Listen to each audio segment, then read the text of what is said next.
ते आज बैठकीचं आयोजन केलेलं आहे तुम्ही, काय सांगाल आज काय निर्णय, कारण सगळ्यांचं लक्ष लागलेलं आहे निर्णय? नाही, माझा थांबण्याचा निर्णय मी 6 तारखेलाच घेतला होता.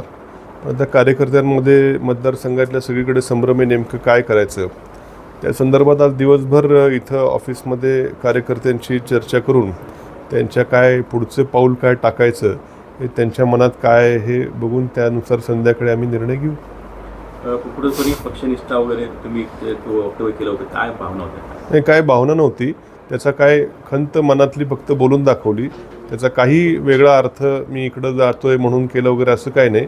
मी शेवटी एक माणूसच आहे.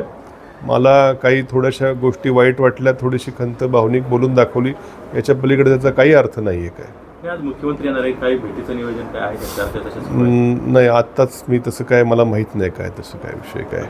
दुसरं, अद्यापही तुमचा फोटो जो आहे तो राष्ट्रवादी शरदचंद्र पवार पक्षाच्या बॅनरवर आहे. नाही, आता मी काय पक्ष सोडलेला नाही. मी पक्षाचा माजी आमदार, माजी मंत्री आहे.